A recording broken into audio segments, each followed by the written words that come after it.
It's Christmas Eve day, and I'm walking down 57th Street, and I'm screaming in my BlackBerry at my assistant because she hasn't sent out the fucking Chanel proposal. I work in advertising at style.com, saving the world with one beauty product at a time. While I harass my assistant, I'm waiting for a call from my doctor because the day before, I had an MRI of my brain. You see, my left leg has been acting really weird. It's kind of weak and my balance is going off. But it's the last day before the holiday and I have to do business and I need to close deals and I'm harassing her like crazy. And finally the doctor calls and he says, I want you to come down to NYU right now. We need to talk about this in person. I don't have time for this. I begrudgingly get in a cab.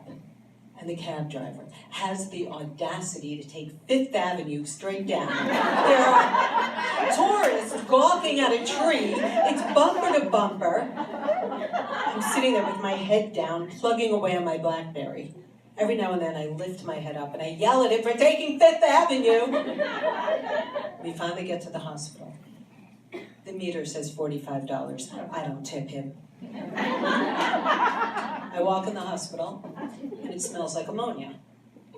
And the nurse puts me in a room, and it's cold, and it's sparse, and I sit there plunging away on the BlackBerry closing deals. And the doctor walks in, and I unwillingly put my BlackBerry down. And he puts a picture of my brain up on the light box. And I look up. Never see my brain. It looks a lot smaller. And he tells me, look at the gray spots. You see the gray matter? You have multiple sclerosis. And I go, great! It's not a brain tumor! What is multiple sclerosis? And he starts describing it. And I hear the word chronic, and it progresses horribly, and you could be a quadriplegic, and there's no cure, and there's no medicine, and wah, he becomes the teacher on the Peanuts cartoon, wah, wah, wah, wah, wah, and I hear nothing. And I put my BlackBerry in my bag with my old voice that told women all around the world what perfume to buy, what lipstick to buy, what mascara will curl their eyelashes. And I go outside.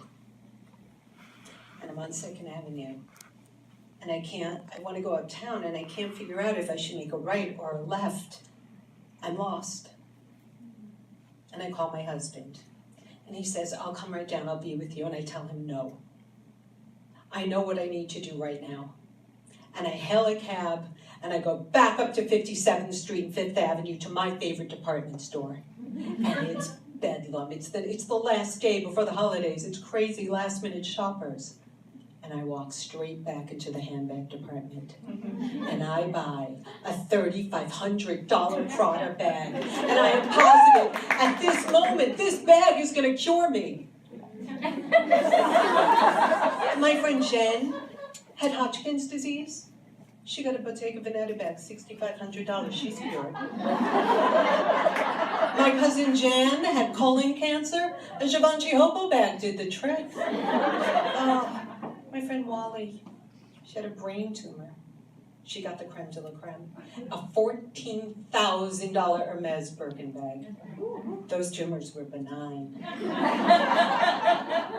I hold my Prada bag as a shield for all of the horrors of MS close to my heart.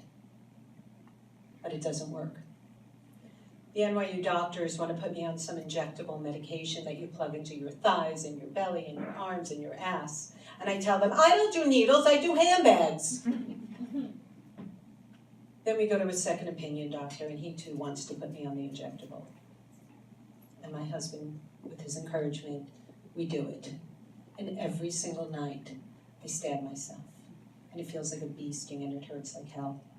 And I get these huge, itchy welts all over my body. And the drug does nothing.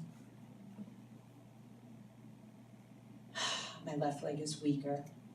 And I have to use a cane, which cripples my self-confidence. The tough takes a shit that no one fucks with voice that I had that was barking in the BlackBerry is also disabled now. The type A energy that once had me so successful in business does nothing. It can't do anything to combat this disease. I can't sell my way out of MS.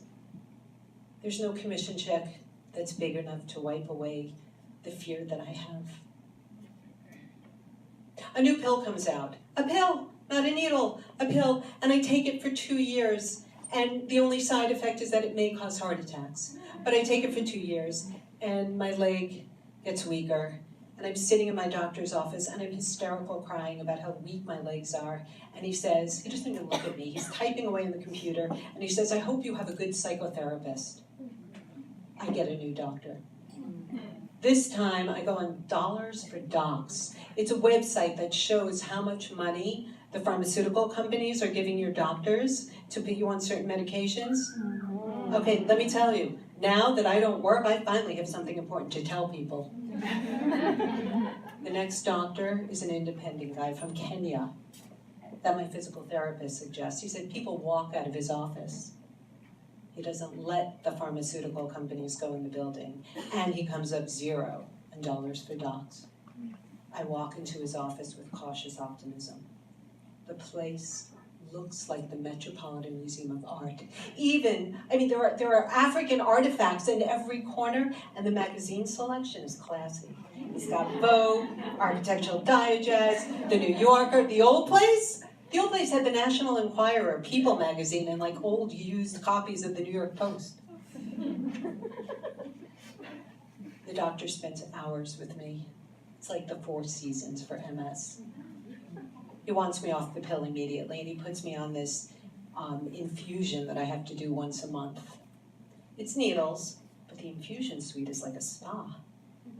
And I trust this guy, and I'm okay doing the needles. This place fuels my hope. I stay on the drug for 3 years.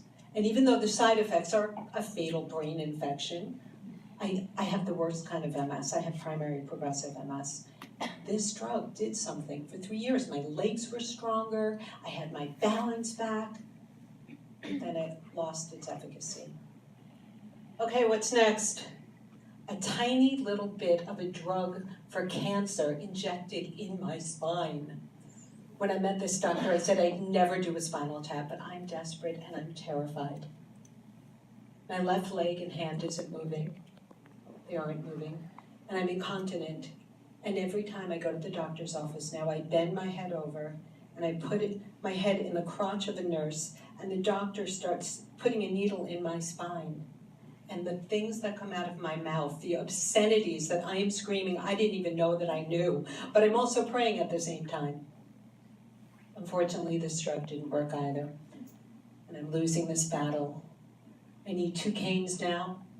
Oh my God, sometimes I see the reflection of myself and I choke. My left hand can't move. And I can't give Donald Trump the fucking finger. But you know, I advocate now for myself and for others with MS. I fundraise and I educate. You know, my body's weaker. My voice and my soul have never been stronger. And as of last month, I have a new voice. This doctor is starting a stem cell trial, and I'm in it. And starting in January, every other month for 2 years, they're going to inject stem cells in my spine. I'll do anything to get my legs back. To walk without canes. I've never wanted a needle so badly in my back. My new voice is that of hope. These stem cells work, and my body's back together. If it really works, you have my word, I will walk down 57th Street naked, tap dancing in high heels. Thank you.